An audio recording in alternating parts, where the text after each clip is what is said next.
ஐயா, ஐ ஆம் great Ponnichami coming Aravidu. இங்கதானே இருப்பேன்னு போன் பண்ணாரு, காணோம். ஐயா ஐயா ஐயா.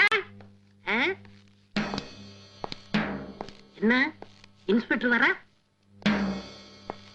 என்ன மூஞ்சிய கடுகடுன்னு வச்சுட்டு வரா? எஸ்பியே நம்ம கையில, இவன் என்ன பிசாத்து?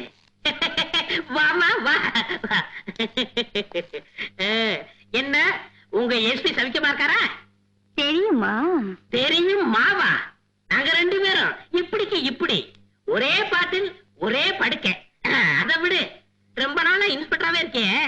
அபிப்பிராயம் இருந்தா சொல்லு, எஸ்பிக்கு ஒரே போன் தான், ப்ரொமோஷன் ஆயிடுவேன். என்ன நீ கொஞ்சம் அட்ஜஸ்ட் பண்ணிக்கிறணும். என்ன அட்ஜஸ்ட் பண்ணலாமா? எந்திரிடா. எந்திரிடாவா? எந்திரிடா நாயே. என்னது, நானும் எஸ்பி ஒரே பாட்டில் ஒரே படுக்கைன்னு சொன்னதுக்கு அப்புறமா? Shut up. வாடா இப்படி. வந்துட்டேன். நான் கேட்கறதுக்கு மரியாதையா உண்மையை சொல்லணும்.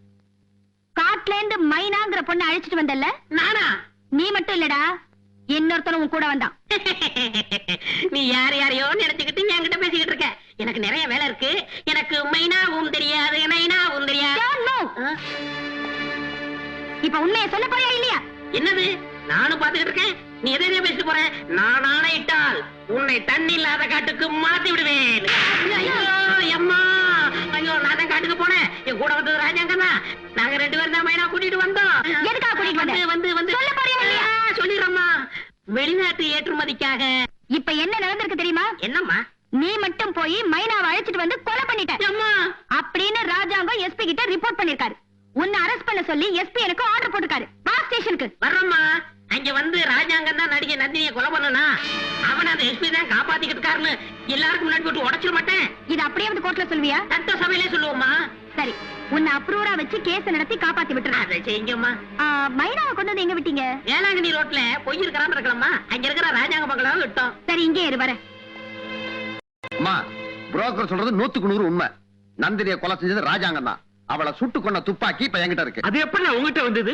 ஐயா, அம்மா அன்னைக்கு சோதனை போட வந்தாங்கல்ல, ஆமா. அன்னைக்கு ஒரு போன் வந்தது. ராஜாங்க பேசிட்டு வேகமா ஓடி போய் துப்பாக்கி எடுத்து கிணத்துக்குள்ள போட்டான். இத பாத்துக்கிட்டே இருந்து அவனுக்கு தெரியாம நான் எடுத்து வச்சுக்கிட்டேன். ஐயோ, துப்பாக்கி இப்ப உங்ககிட்ட இருக்கு. ஐயா, இப்படி எல்லாம் பயப்படும் தெரிஞ்சா உங்ககிட்ட சொல்லவே இல்ல. அம்மா, அந்த கொலைகாரனை காப்பாத்திட்டு இருக்கிறது உங்க எஸ்பி தான். அநேகமா அன்னைக்கு போன் பண்ணதே உங்க எஸ்பியா தான் இருக்கும். அந்த எஸ்பிக்கு இன்னைக்கே ஒரு முடிவு கட்டிடுறேன். நீ என் கூட கொஞ்சம் தூரம் வர முடியுமா? எங்க வேணாலும் வரமா? Come on.